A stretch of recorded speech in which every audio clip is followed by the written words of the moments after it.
네, 여기부터 들어가면 되는 것 같아요. 이제 앞쪽에서 이해했으니까 예, 조금 빠르게 가보겠습니다. 자, 상황별 매너 에티켓의 사례. 그 보기로 그러니까 그 1, 2, 3, 4 지문에 나올 수 있고요. 뭐 예를 들면 이런 거예요. 약속이나 미팅 시에 에티켓은 약속 시간에 늦지 않는 거. 이거 너무 당연한 거죠. 예. 그다음에 그래서 이거는 양식, 폼이라고 했고요. 얘는 웨이, 행동하는 거라 그랬죠. 예, 행동 방식. 자, 약속 시간에 미리 도착해서 기다려주는 거. 그러니까 늦지 않는 건 너무 당연한 거고 미리 와 있는 건 매너라고 볼 수가 있는 거죠. 영화관에서 입장 시 영화 상영 시간을 준수하는 건 에티켓이고요. 늦었을 경우 스크린이 가려지지 않게 고개 숙이고 들어오거나 방해가 되지 않게 조용히 들어오는 거 매너라고 볼 수 있겠죠.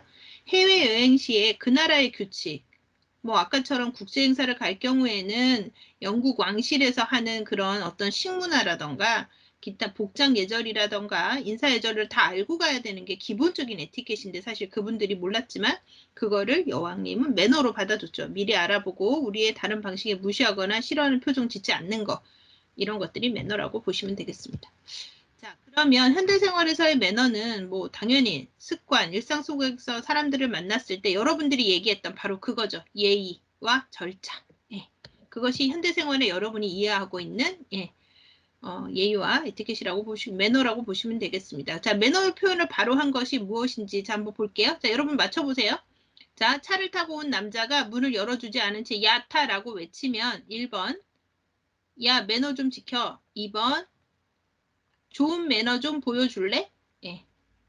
여러분, 매너는 좋다, 나쁘다로 얘기한다 그랬고요. 에티켓은, 예, 있다, 없다로 표현한다 그랬잖아요. 자, 그러면 여러분은 어느 표현이 맞다고 생각하세요? 매너를 표현할 때. 자, 1번, 2번? 2번. 예, 좋은 매너, 나쁜 매너 좀 보여줄래? 이렇게 얘기하는 게 있습니다. 예. 예, 이런 표현에서도 여러분이 구분을 하셨으면 좋겠습니다. 하나 더 해볼게요. 자, 길을 가고 있는데 자동차가 물을 튀기며 갈 때 재빠르게 여성을 자신의 옷으로 가려줬다면 자, 1번 오와 매너 있다. 2번 오 매너가 좋다. 여러분은 몇 번이십니까? 네, 2번 좋다 나쁘다 기억하시면 되겠죠? 이런 문제가 그냥 나와요. 근데 매너 있다라고 생각할 수 있는데 있는 것은 에티켓. 예, 에티켓이 있다 없다.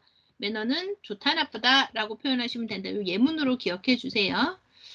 자, 그러면 매너와 에티켓이 왜 필요한지는 뭐 이거는 그냥 우리가 양식으로 알고 갑시다. 그냥 그러니까 같이 살아가야 되잖아요. 그러니까 서로에게 불편 끼치지 않고 살아가야 되죠. 그래서 양보와 배려가 필요한 거예요. 요즘식 표현으로는 사회적 거리가 필요한 거죠. 예, 서로에게 존중해주는. 내가 남이 될 수는 없는 거니까. 그 다음에 그 사회적 약자를 보호함으로써 사회적 불평등을 조금이나마 해소하기 위해 노력하는 것도 아름다운 사회를 만들어가기 위해서 필요한 거죠. 그래서 또 이런 것도 해요. 인격, 나의 인격을 나타내는 거예요. 그리고 내가 속한 조직의 이미지를 보여주기도 하죠. 대한항공 하면 생각나는 거 땅콩 사건. 이거 아주 그냥 세계적으로 유명한 사건이죠. 자, 그 다음에 이것은 그 편의점, 네, 그 알바생이 이런 그 화재가 난 차에서 사람을 구해내고 결국엔 지금은 편의점 사장으로 살아가고 있는 이런 것들도 현대생활에서 필요한 겁니다. 그 다음에 뭐 한자 말로는 폭넓은 인맥, 우리 말로는 요즘 네트워크, 예, 그런 거. 덕불 고필 유린이라는 말이 있어요. 여기 벌이 있잖아요. 덕이 있는 사람은 외롭지 않고 반드시 이웃이 따른다. 예. 꽃에 꿀 때문에 벌들이 날아드는 그런 것을 얘기를 한 거고요. 그것보다 중요한 것은 이겁니다. 당신의 성공에 가장 큰 영향을 준 요인이 무엇이냐고 그 컬럼비아 대학의 MBA 과정에서 CEO들에게 설문을 했대요. 근데 뭐라 그랬을까요, 여러분? 그 사람들의 성공에 가장 큰 영향을 준 건 93%가 그들의 매너였다라고 합니다. 그래서 잘 생각해보면 신사의 품격? 예, 그런 것들이 매너에서 나오는 거라고 보시면 되겠어요. 그래서 매너가 현대 상황에 되게 중요합니다.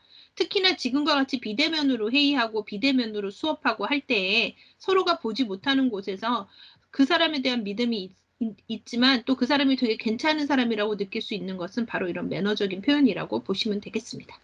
중요하죠. 예. 그래서 7%는 실력이었다라고. 우리가 생각하는 건 93%가 실력이고, 예, 7%가 운이었을 것 같은데 그렇지 않다라고 합니다.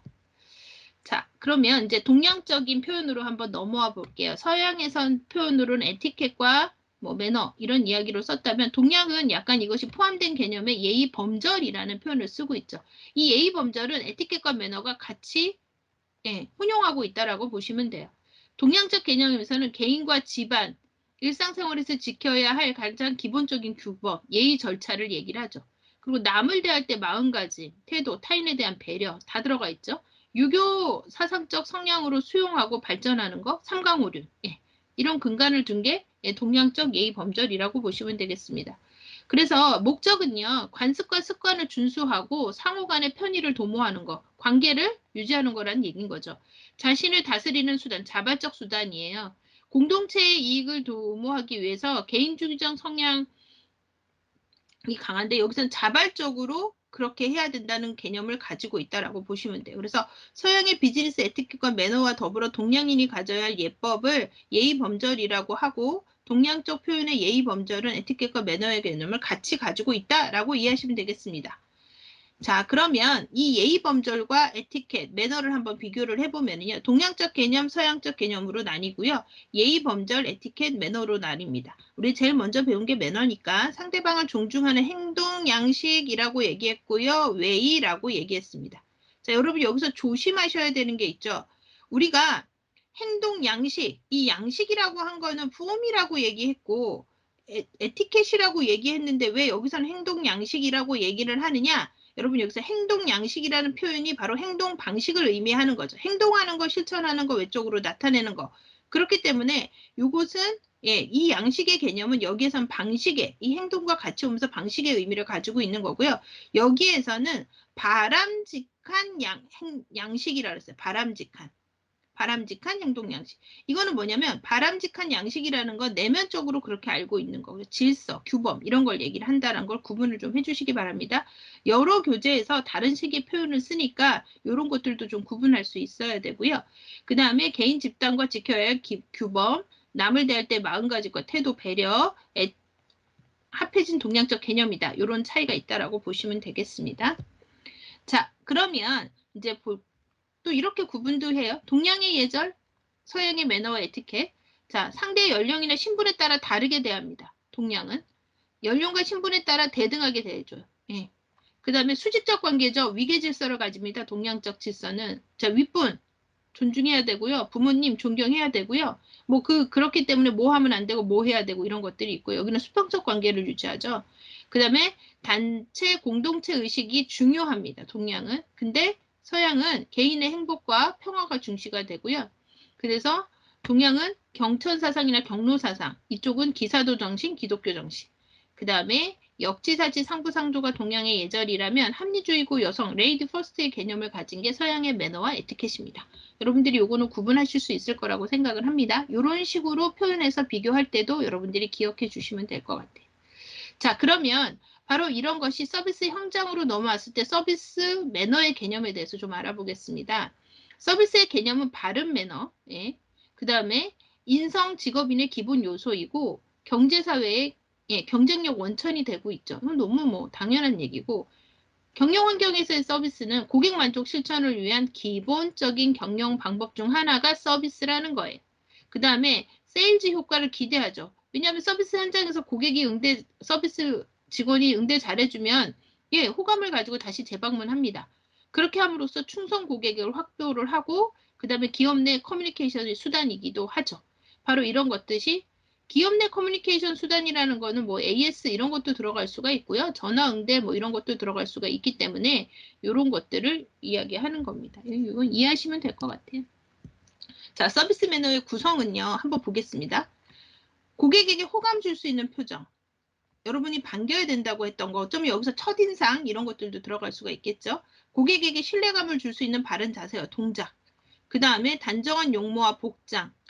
호감을 줄 수 있는 말씨와 의사소통 능력, 고객 입장을 충분히 이해하는 역지사지의 자세, 그 다음에 고객을 이해하는 마음을 표현하는 공감 능력, 고객과의 상호 신뢰, 이런 것들이 서비스 매너의 구성 요소니까 우리가 이런 것들에 대해서 하나 배우고 인사하는 자세, 앉는 자세, 이런 것들도 우리가 다뤄보게 됩니다.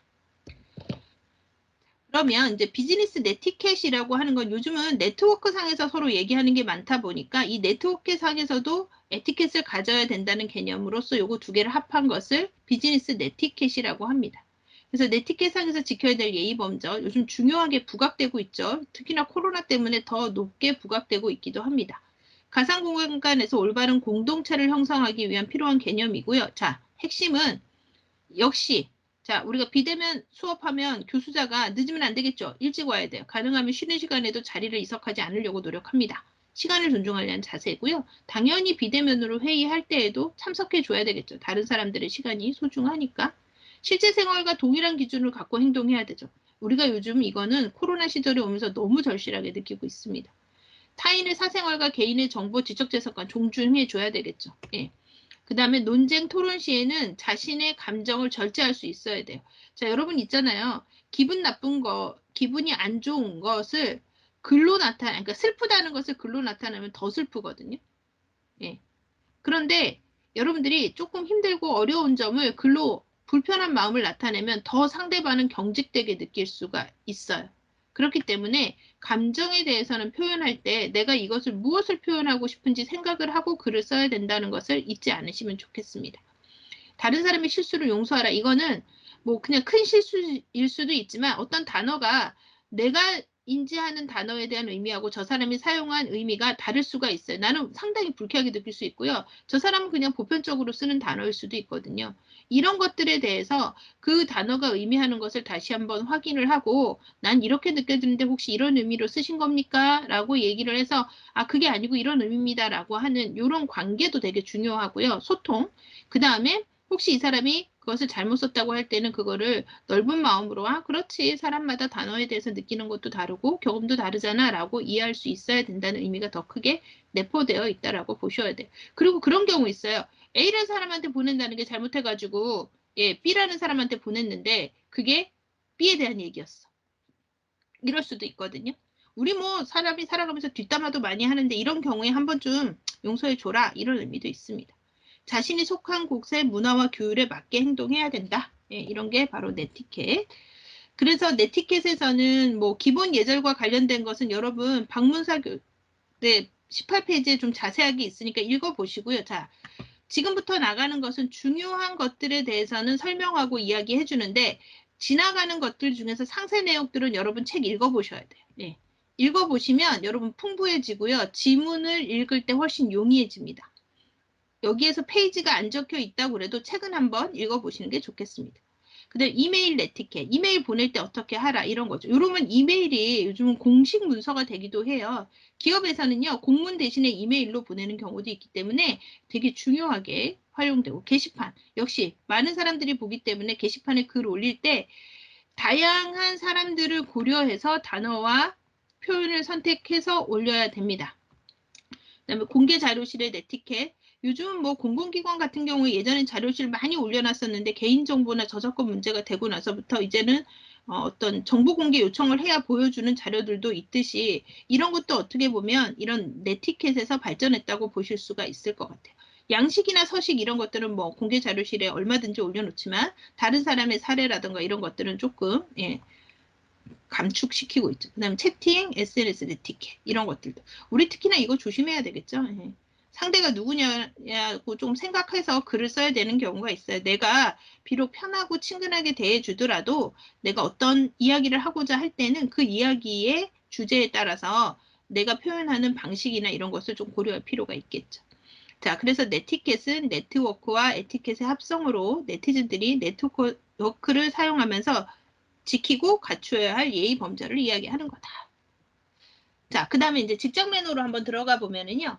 당연히 이제 사회에 가서 직장을 하면 제일 처음에 출근할 때 매너가 있어요. 출근할 때 매너.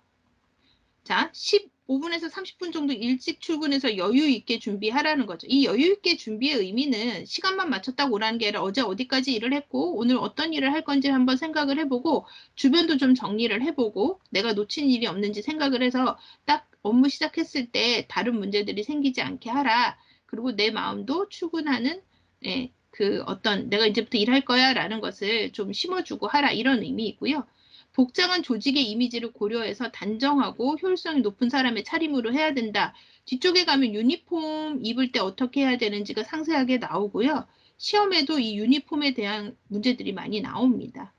자, 밝은 표정 당연하고요. 목소리의 아침 인사로 밝은 분위기의 조성, 좋은 이미지 형성하고 지각, 결근 시에는 자, 여기 잘 보세요. 지각이나 결근해야 되는 사유가 아파서 갑자기 발작할 땐 가능하면 업무 시작 전에 상사나 선배 동료들에게 사유를 보고하고 업무 협조 요청해가지고 업무에 지장 없이 해야 됩니다. 그래서 가능하면 발생이 업무 시간 전에 해서 다른 분들도 본인의 업무 플러스 내 업무도 도와줄 수 있게 나의 중요한 업무가 무엇인지에 대해서 이야기하고 시작할 수 있게 하시면 되겠습니다. 근무 중 매너. 여러분들이 다 알고 있는 내용이에요.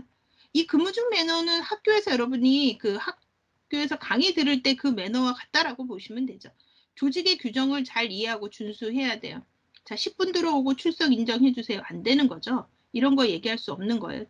기업에서도 자기가 10분 일했으면 사실 10분만큼 월급을 받아가야 되는데 기업들이 그렇게는 하지 않고 있잖아요. 그렇기 때문에 이걸 준수해 줘야 되겠죠.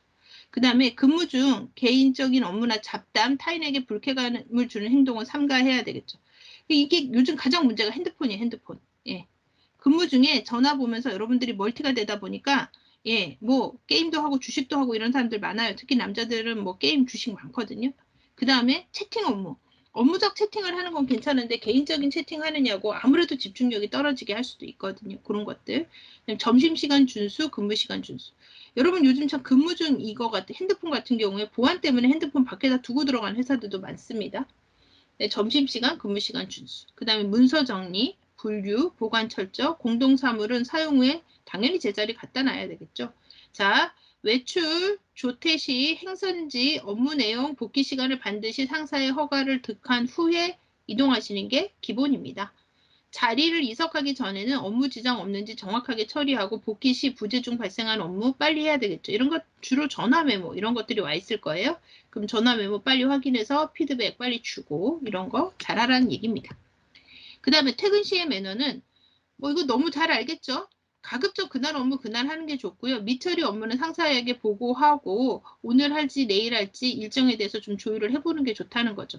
내 업무가 내 선에서 끝날 수도 있지만 타인에게 넘어가서 타인에 의해서 일정이 완성돼야 되는 경우에는 내가 시간을 조금 더 할애해야 되는 경우도 발생합니다. 그다음에 상사보다 먼저 퇴근 시에는 양해를 구하고 먼저 퇴근하겠습니다. 이야기하고 인사 후에 가라는 거죠. 그 여러분들하고 이제 여러분도 이제 내가 직장에 있으면 내 후배가 된다라고 보면 우리 이제 신입사원들이 가장 잘 하는 인사 중에 사실 신입사원들은 정규 시간 근무를 많이 해요. 특별하게 막 그 난이도가 높은 업무도 없고 과정에서 고민해야 되거나 이런 것도 초입에 뭐 한 1년에서 2년 차는 사실 그렇게 중요한 업무도 안 주다 보니까 일찍들 제 시간에 퇴근 요즘 많이 하거든요. 그러다 보면 이제 상사나 윗자리에 있는 사람들한테 와서 인사하고 가죠. 저 먼저 가겠습니다. 이렇게 하면 돼. 예전에 우리 후배 중에 어떤 후배가 있었냐면 대학교 졸업하고 갓 들어온 후배였는데 여기서 이렇게 와가지고 얘기하면서 이사님 저 먼저 퇴근하겠습니다 그러더라고요. 그래서 내가 그래 그랬더니 그 다음 친구가 이제 신입사원이 와서 안녕히 계세요 이러고 가더라고요. 여러분 안녕히 계세요가 맞아요? 직장에서? 여러분도 한번 생각해 보세요. 무심결에 하거든요. 안녕하세요 안녕히 계세요 이러고 인사하고 가요. 근데 혹시 나중에 상사한테 인사하실 때 상사가 컨디션이 나쁘지 않으면 괜찮은데 컨디션이 안 좋은 날, 아, 진짜 그만둬야 되나? 이런 생각을 했는데 거기다 대고 상사가 맨날 늦게 가니까 거기다 대고 안녕히 계세요 이러고 가면 예, 대단히 마음 서늘한 표현이기도 해요. 예, 이럴 때는 먼저 퇴근하겠습니다. 이런 표현이 더 좋습니다. 자, 동료들이 일하고 있는데 근무 시간 종료 즉시 퇴근하는 것보다는 도울이 있는지 물어보고 가라는 거죠. 그래도 보통 아니야, 내가 해야 돼, 가. 이렇게 인사해 줍니다, 요즘은. 주변 깨끗이 정리하고, 문단속, 책상 서랍, 시건장치. 요즘은 보안 때문에 시건장치 꼭 해야 되고요. 특히 개인정보가 있는 서류들은 점심시간에 열쇠로 서랍 안 잠그면 동료한테 얘기해서 테이핑으로 이 서랍을 못 열게 그렇게 보안을 해야 되는 회사도 있습니다. 당연히 전자기기 소등해야 되겠죠. 그 다음에 직장 내 구성원 간의 매너, 여러분 교재 20페이지 있고요. 상급자에 대한 매너, 하급자에 대한 매너, 내가 얘기하면 잔소리가 되고 여러분이 읽어보시면 충분히 이해하는 내용이고요. 가끔 지문으로 나오니까 읽어보시기 바랍니다. 자, 직장 내 호칭에서 계층에 대한 호칭, 요거 좀 볼게요. 상급자, 동급자, 하급자, 그 다음에 본인, 이렇게 놓고 보면은요.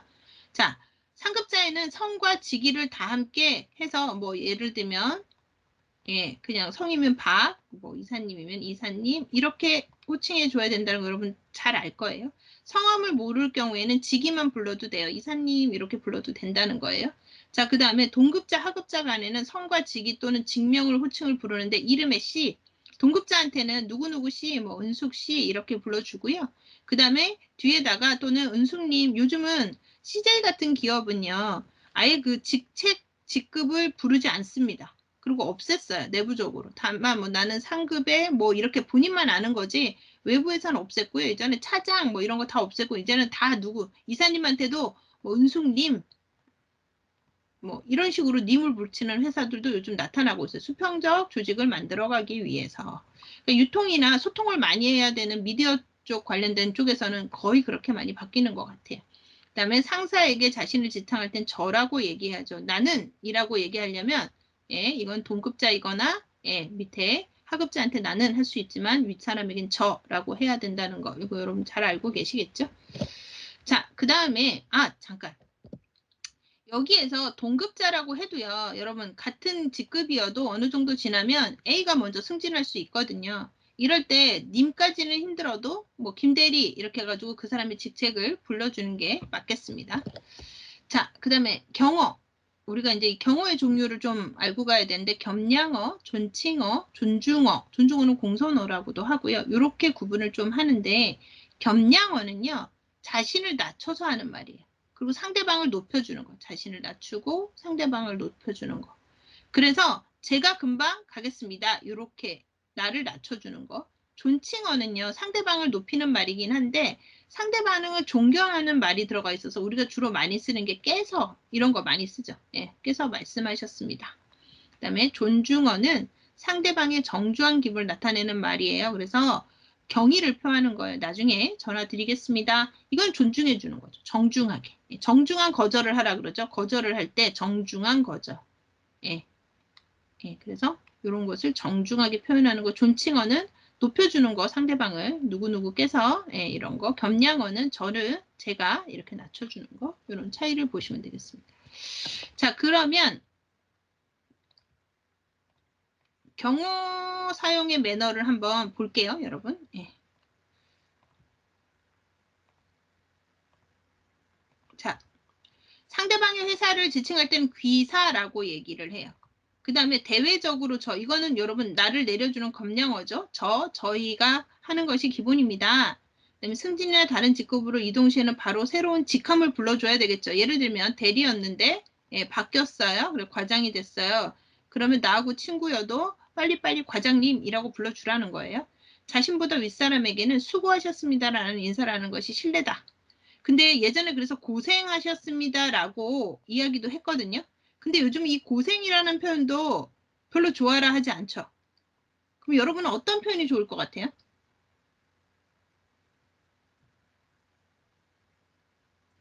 윗사람에게 수고하셨다고는 하지 않는 게 원래 예, 경어 사용 매너예요. 예, 어렵죠. 예. 고생했다는 거는 뭐 고생하라는 거야. 뭐 이렇게 요즘 얘기하시는 분들도 있어서 사실은 이 수고하셨습니다, 고생하셨습니다가 어떤 게 맞는지는 지금 서로 고민하고 있는데 아직 정해진 건 없지만 그래도 원칙은 윗사람에게 수고하셨습니다라고 하는 것은 예, 매너가 아니다. 이렇게 기억하시면 되겠습니다. 자, 요거 틀리기 쉬운 거 요건 좀 알아두고 갈게요. 자, 문서에는 상사의 존칭을 생략합니다. 문서에는. 그러니까 사장님 지시라고 하는 것은 언어적 문서이잖아요. 근데 이거 사장님 지시라고 아니고 사장 지시라고 한다는 거예요. 그 다음에 상사에 대한 존칭은 호칭에만 붙이는 거예요. 즉 이런 사물, 방에는 붙이지 않는 거예요. 사장실이에요. 사장님실이 아니고. 이거 우리가 실수 많이 하죠. 그 다음에 사장의 지시를 전달할 때는 님을 붙여서 사용한다. 사장님 지시사항을 전달하겠습니다. 이렇게 될 때는 사장님의 지시사항을 전달한다라고 예, 사용하겠다는 거죠. 여러분 요거 두 개 잘 기억해 주세요. 틀리기 쉬운 호칭 한번 보면은 여러분 사장님 말씀이 계시겠습니다. 그랬어요. 뭘로 바꾸는 게 좋을까요?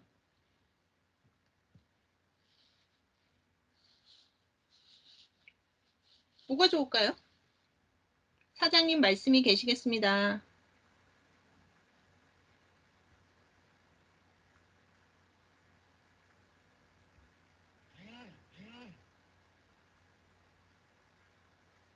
사장님 말씀이 있겠습니다. 보겠습니다. 네, 사장님께서 말씀하시겠습니다. 라고 하는 게 좋겠죠? 사장님 말씀이 있겠습니다. 사장님께서, 예, 예, 사장님께서. 이건 뭐였죠, 아까? 존칭어? 예. 자, 그 다음에 두 번째 거 볼게요. 주문하신 커피 여기 있으세요. 이게 뭔가, 주문하신 커피 여기 있으세요. 여러분 이거 그냥 시험 공부한다 생각하고 해보세요. 틀려도 상관없어요. 틀린 건 여러분 더 안 틀려. 시험 볼 때, 문제 풀 때 답이 틀렸던 사람은 그 답 맞추더라고요. 주문하신 커피 여기 있습니다. 네, 맞습니다. 주문하신 커피 여기 있습니다.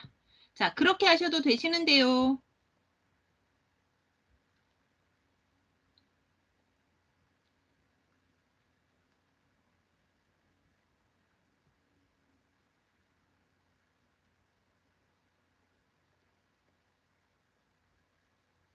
어렵나요? 예, 그렇게 하셔도 되는데요. 예, 되십니다. 되는데요. 예. 자, 그 다음 거 볼게요. 일정 변경은 안 되십니다.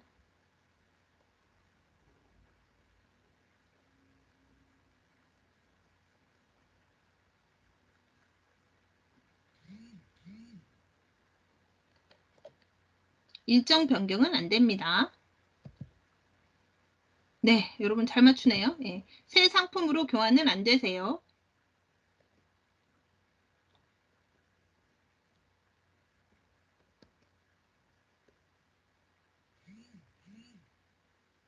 새 상품으로 교환은 안 됩니다.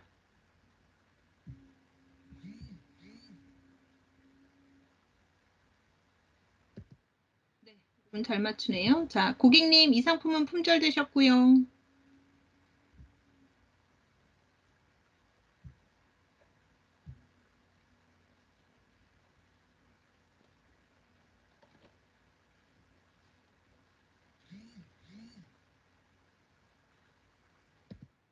네, 품절됐습니다.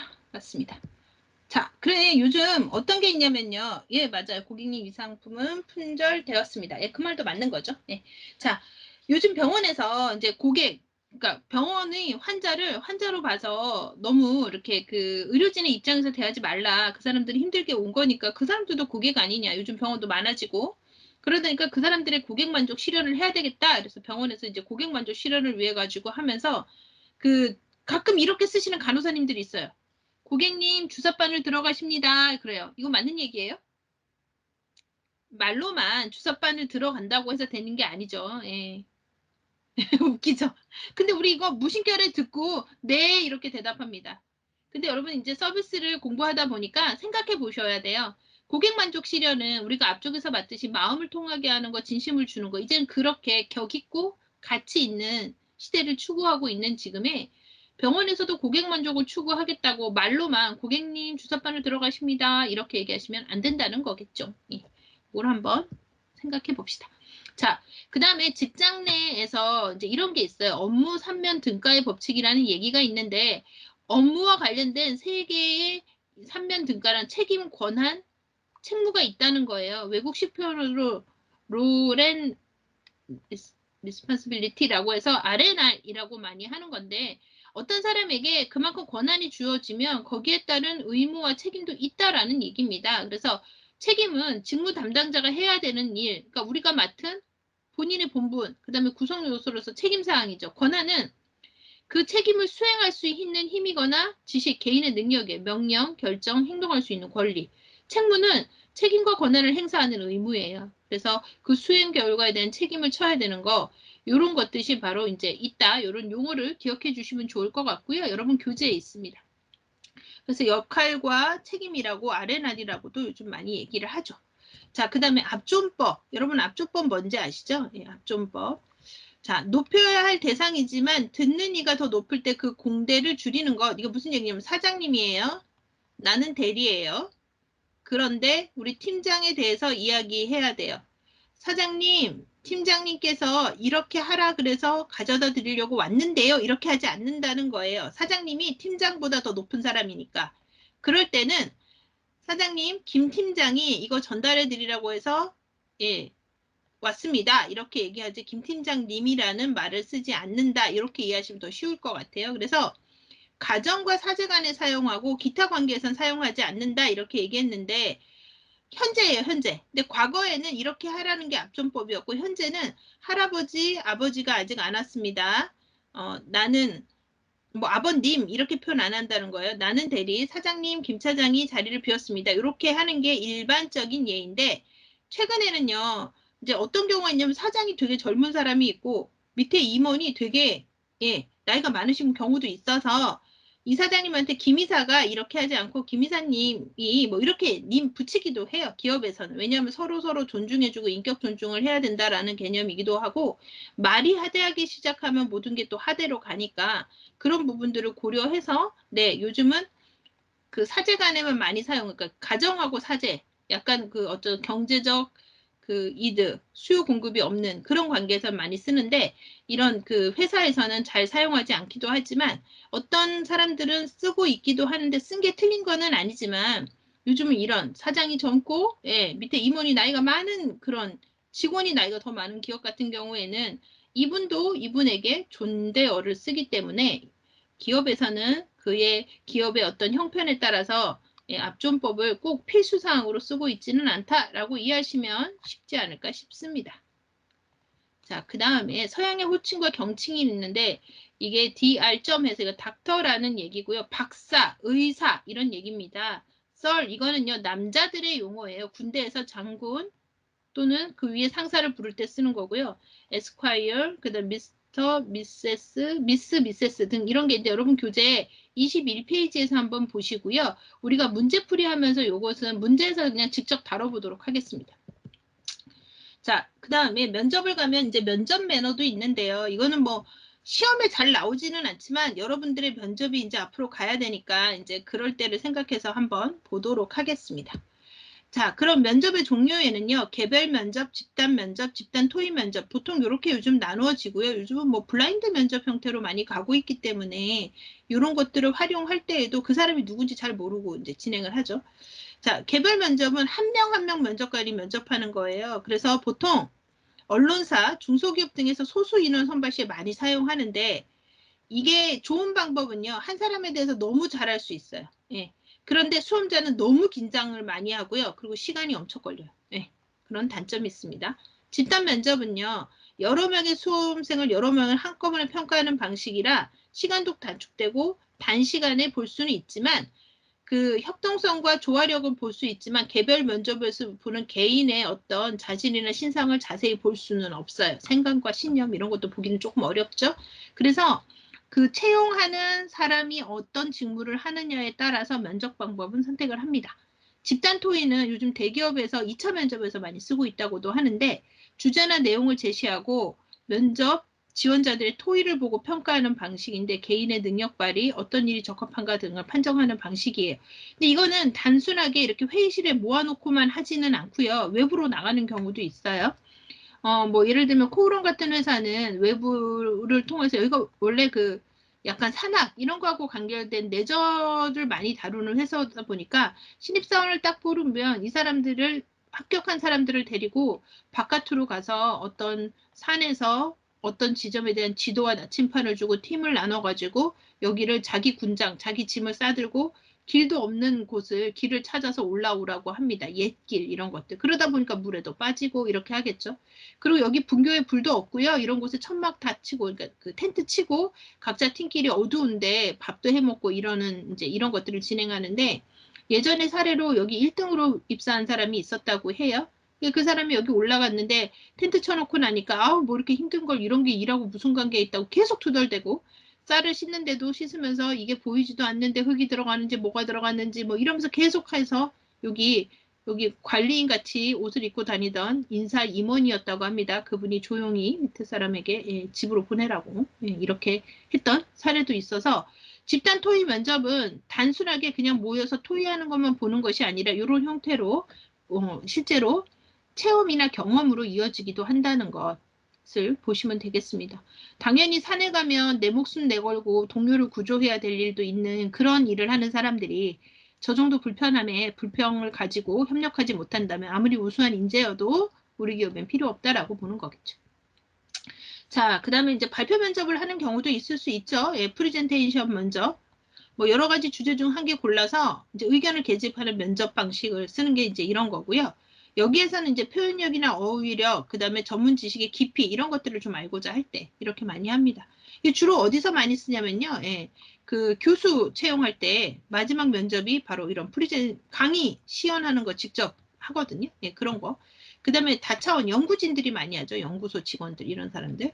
그다음 다차원 면접은 지원자 몇 명과 면접관 1명이 일개조로 편성해서 등산, 사우나, 또 놀이동산, 하루 종일 자연스럽게 면접하는 방식. 이렇게 하는 건 다차원 면접. 아까 전에 얘기했던 건 다차원 면접 더하기 예, 어떤 거. 이렇게 보시면 되겠죠. 앞쪽에서 봤던 상황, 토론 이런 거. 블라인드 인터뷰는요. 학연, 지연, 혈연 알지 못하는 상태에서 진행하는 면접. 무자료 면접이라고도 합니다. 요즘 요거 많이 하고 있죠. 그래서 요즘 어떻게 지워서 쓸 때요.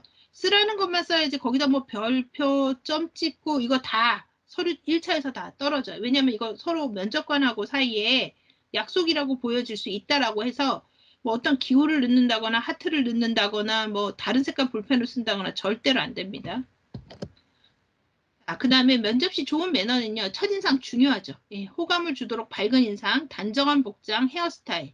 우리 요거 이미지 메이킹에서 다뤄볼 겁니다. 대화 질의 응답 시 편안한 분위기 연출하도록 웃는 연습해하고 표정 관리해야 되는데 이거 일상에서 안 하면요. 본인도 모르게 아무 말 안 하고 있으면 기분 나쁜 것처럼 보이는 사람들 이런 사람들 평상시에 정말 웃는 연습해야 돼요. 그 다음에 열심히 듣고 경청하고 의도가 뭔지를 파악해줘. 여기서 경청은요. 의도 파악하라는 거예요. 질문에서 의도 파악을 못하면 동문서답하잖아요. 요지 파악하고 무엇을 묻는지 무슨 이야기 해야 되는지 간파하기 위해서 이 경청은 중요하고 올바른 경어 사용. 이럴 때 보통 제가 이거 사용 중요하죠. 예. 그리고 나갈 때 인사할 때 안녕히 계세요 하는 거 아니에요. 감사합니다. 이렇게 하고 나가시면 되겠죠. 자, 그 다음 면접 시 좋은 매너는 자, 필수, 주어가 필수예요. 쉽게 말하는데, 예, 알겠습니다. 이거는 괜찮은데, 저는, 아니면, 강아지는, 아니면, 홍길동은 하는 요 주어가 없잖아요. 주어 없이 요즘 너무 많이 말을 하거든요. 주어 없이 말하면 완전 아무리 쉽게 얘기해도 감점. 그 다음에 어려운 용어, 전문 용어, 은어, 축약어, 사투리, 언어 이런 것들은 가능하면 삼가하는데 근데 이게 상황에 따라 좀 다르죠. 전문적인 용어를 가지고 얘기해야 되는 기업에서는 그 분야의 전문 용어 써줘야 돼요. 예, 요거 기억하세요. 그런데 전혀 그 분야와 상관없는 어떤 자기가 좋아하고 관심 있는 분야의 전문적인 용어를 쓸 때는 전문적인 용어보다는 관심이 없는 사람도 이해할 수 있는 용어를 써야 된다 이거예요. 그 다음에 바른 사대로 전달하고 정확한 속도, 말투로 끝까지 침착하게. 이게 보통 얘기를 하라 그러면요. 이게 처음에 안녕하십니까? 그런 다음에 이렇게 줄어드는 이렇게 말하는 사람이 있고요. 처음에는 개미 같은 목소리를 시작해서 점점 커지면서 이렇게 말하는 사람이 있거든요. 근데 가능하면 같은 톤으로 얘기하려고 노력하는 게 면접장에서는 더 좋습니다. 그 다음에 적극적이고 성의적으로 답해야 되고요. 싫은 질문, 곤란한 질문에도 최선을 다해서 예. 아, 이 질문만은 받고 싶지 않았는데 이 질문을 받게 됐군요. 제가 이런 부분에 대해서는 이렇게 생각합니다. 이렇게 말할 수 있는 분위기일 수도 있고요. 아, 그 질문에 답하기는 좀 곤란하지만 저는 이렇게 생각합니다. 이렇게 표현해도 상관없는데 곤란하다고 인상 짜고 침묵하고 말 안 하면 안 된다는 얘기죠. 자, 그 다음에 굳이 뭐 곤란하다는 얘기까지 안 해도 되는 상황이면 안 하는 게 좋고요. 근데 잠깐 시간이 필요할 때는 참 곤란하고 어려운 질문을 주셨네요. 저는 그 부분에 대해서 생각해 봤는데 시간을 좀 만들기 위해서는 이런 식으로 약간의 살짝 써도 되는데 여러분들 같은 경우는 보통 즉답을 잘 하시긴 하더라고요. 그 다음에 핵심 질문에서 벗어난 답변을 하더라도 당황하지 말고 정신 바짝 차려서 그 사람 이거 물었는데 나 이거 얘기하고 있네? 빨리 제자리로 돌아가서 요 질문의 본질을 얘기할 수 있게 얘를 잘 활용해야 된다는 거죠. 이럴 때 위기관리나 전화위복 능력을 보기도 합니다. 그래서 자 한번 순서대로 볼게요. 한국의 질서, 예의 범절, 이게 글로벌로 나가면은요, 에티켓, 기본적으로 뭐 해야 되는지를 알고 뭐 하면 안 되는지를 인지해야 되고요. 그거를 익힌 다음에 플러스 알파 배려의 행동을 하는 게 매너, 그것이 온라인상으로 건너온 게 예, 네티켓. 요거 모두가 서비스 형성으로 오는 걸 비즈니스의 기본 서비스 매너라고 생각을 하시면 여러분들이 지금까지 배운 게 조금 이해가 되지 않을까 싶습니다. 자, 그래서 그러면 이런 서비스 매너, 비즈니스 응대에서 우리가 이제 무엇을 익혀야 되나 이제 여기를 봐야 되거든요. 여기서부터 새로운 챕터가 들어가니까 지금 51분이에요, 여러분. 예, 새로운 챕터가 들어가니까 이제 앞에서 배운 기본 개념을 서비스 현장으로 가지고 오는 거고요. 10분 쉬고 마지막 시간을 진행하도록 하겠습니다. 힘들죠? 예, 편안하게 쉬고 오세요.